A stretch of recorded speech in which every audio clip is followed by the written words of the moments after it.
on the approach to Monchique. Still a very high fire risk, if not extreme. Probably the only reason that's moved down from very high. Probably the only reason that's moved down from extreme to very high is because so much stuff has already been burnt, unfortunately.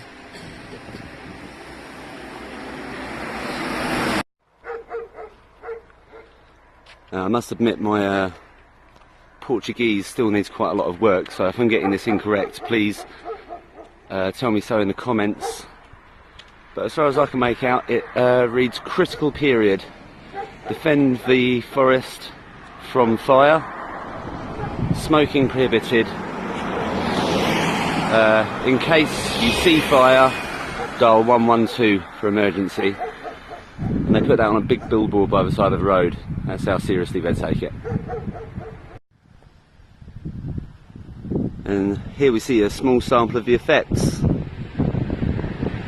No, it's not autumn. That's all burnt out.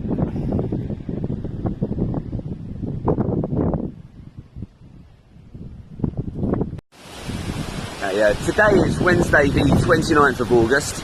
I'm not too sure how well the sound on this is going to come out because I don't have a microphone or anything. I'm just filming it from a mobile.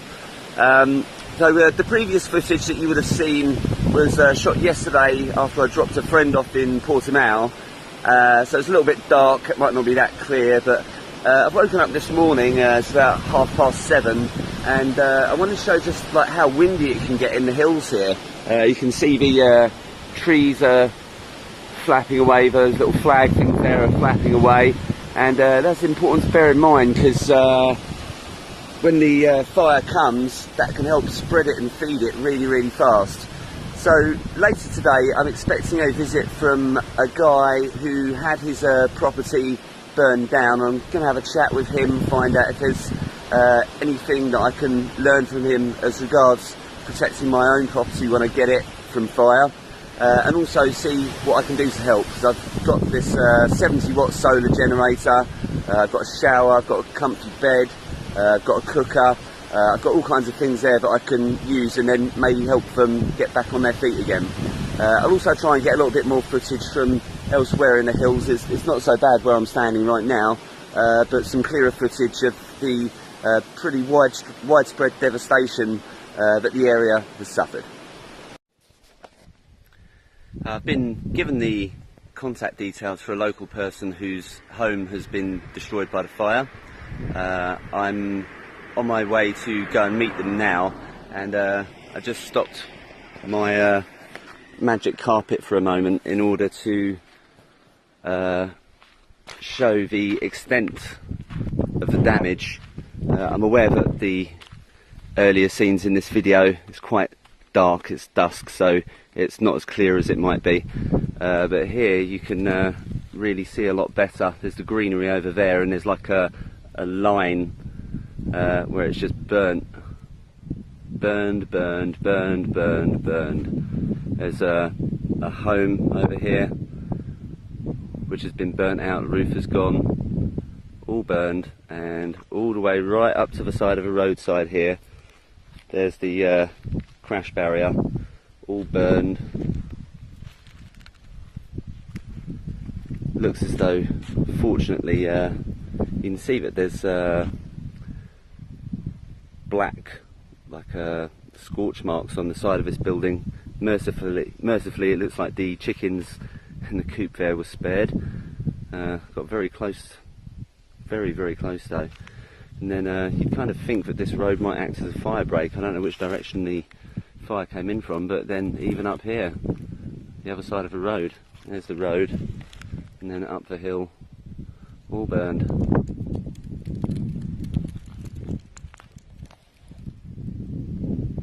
Okay, I've had a hell of a day. The drive up here to meet Nuno and Christina, it's quite disturbing in actual fact, because I've just driven through several kilometres of tracks just like this. Everything is real burned, and got a workshop up here which is many years work has all been destroyed. So I've asked Nuno and Christina to give me a quick tour. That should be a building there. To give me a quick tour.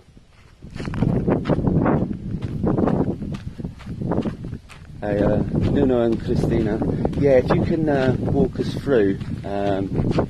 Yeah, which direction did the fire come from and what's been damaged? Well, the fire started over that mountain over there. Maybe over here you can see it better. Started Thursday, and then they supposedly it went out. Starts Friday, and then Sunday afternoon to the right here, but coming from specific points down here. It was on the other side of the mountain, so it was set by humans.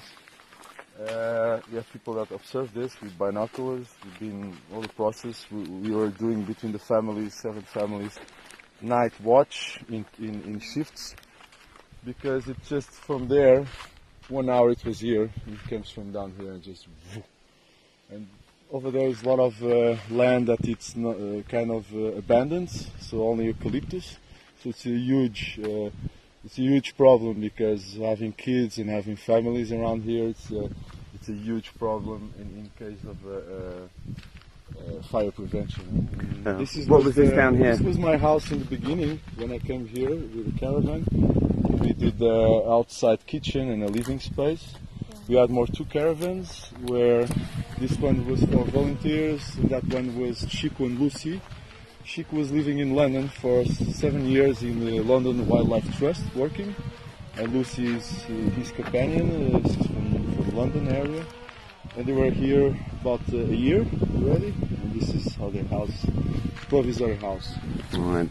They bought the land on the side before the fire, and all these families have different lands. Christina has rented a spot also, wants to live here, also buy a land, but it's not necessary that everyone that lives here has to buy land. What we feel here, it's that we must protect the water, the spring waters, because that's really the #1 resource in nature, and water is life. So it's about guarding the forests and the water, sure. springs. That's big priority, and also living in a way we can be interacting with nature, respecting nature, and nature also nurturing us. I work as an osteopath and a acupuncturist and other areas and teaching. Mm-hmm. And what we want to bring here is different people with different qualities and creativity to help you to set a program, a well-being program that goes from working with the elements, with earth, with water, with wood, with metal, with fire. Right. And the fire here was a big transformation. This was one of the first buildings. It was a geodesic dome made of wood and viroc. It was a space for workshops. We have permaculture courses here. We have meditation, yoga classes, qigong, children's also. And this. Yeah, this is all limit of the land. As you can see, this was all clean of eucalyptus. We are doing a environmental conservation project here between all the families.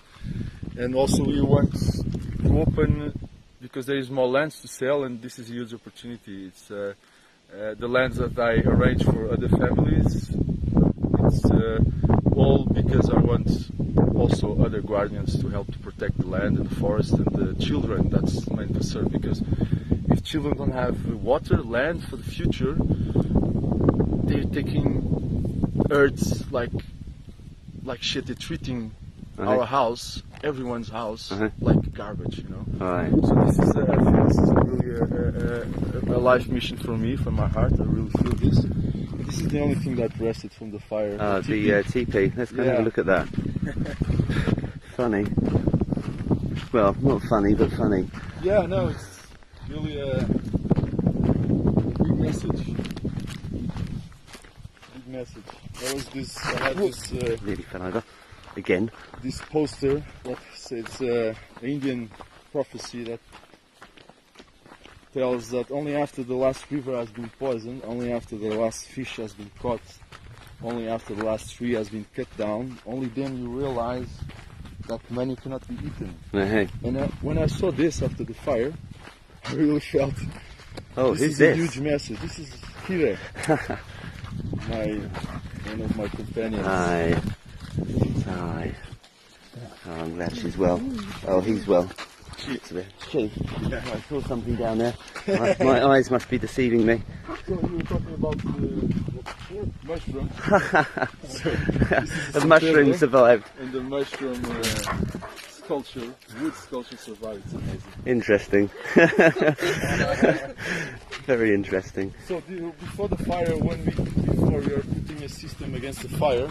Oh, you were already putting in a sprinkler today. system. Wow. Yeah, against the fire, so protections on different sides with gravity, with the water from the lagoon. Well, one of the reasons I'm also here is, apart from because I want to come and help and begin the rebuilding, is also because I have the ambition to buy some land in Portugal myself, and but it's important for me to to understand what measures I could possibly take to protect whatever I buy. The same kind of frame of consciousness from you.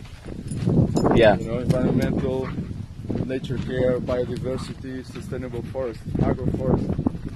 That's one of the main things I would think, because alone is very difficult. If you have neighbors. Sure. Oh no, Compare, I can't do it alone, I need my neighbours to be on board with me. That's why one of the reasons why I'm very keen to buy the property that I've made an offer on recently is because I'm friendly with the neighbours, and I know that we have the same way of thinking, and we can cooperate together. And also new neighbours, as people who came from outside, but it's also connected with the locals, the ancient people that knows the land, that lives from the land in a healthy way, in a humble way. So in amongst all of this, this teepee was left alone. This hasn't been erected after the fire. No. This was black until there. So the fire came up to that close and then spared the teepee. Yeah. That's just, I mean, this is how burnt this is. This is just extraordinary. I'm just dumbstruck. Yeah, all the roofs of the houses went down. Yeah, all burnt out. And we had we had the 3 caravans. I said we had tents around. We have the toilet up there, the compost toilet also burned. Now we're in the phase of doing an outside kitchen over there with eucalyptus poles. For receiving people, for receiving volunteers. Yeah, so the immediate situation here now is we have the intention to perhaps ask people if they have skills or tools, and they're willing and able to come and help, they have the time to do so, then get in contact with the details which I'll put at the bottom. @outlook.com.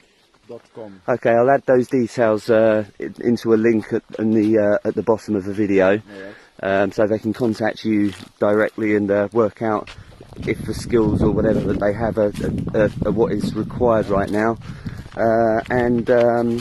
Also there's the possibility of beginning a crowdfunder, because perhaps some people would like to help, but they feel they don't have the skills or they don't have the time or anything at the moment. And if they want to make a financial donation in order to enable the people living here to begin rebuilding their lives, get them tools, get them materials, get them equipment to begin the rebuilding, then I'll work out a link to make that happen as well. Yeah, it's like really incredible. So I think that about wraps it up for this episode of SquatFixers. Our immediate priorities are going to be to build composting toilets, get the sanitation going, because if we don't keep the sanitation clean, then a very bad situation quickly gets a lot worse. So initial things are to build a composting toilet, build kitchen so we can cook food, and maybe some temporary shelter. I've got my festival camp for that, and I've got solar, I've got Yeah. beds, I've got cooker, that kind of thing. So we can begin, and we begin right now. Yeah, So if you can help at all, please get in touch with the details at the bottom of the video, and we will respond to absolutely everybody, and any help you can give, whether it's financial or in your time, or even just giving the video a like, a share or a subscription, that's all going to help. And me, Nuno and Kristina would appreciate that very much. Peace out, see you soon.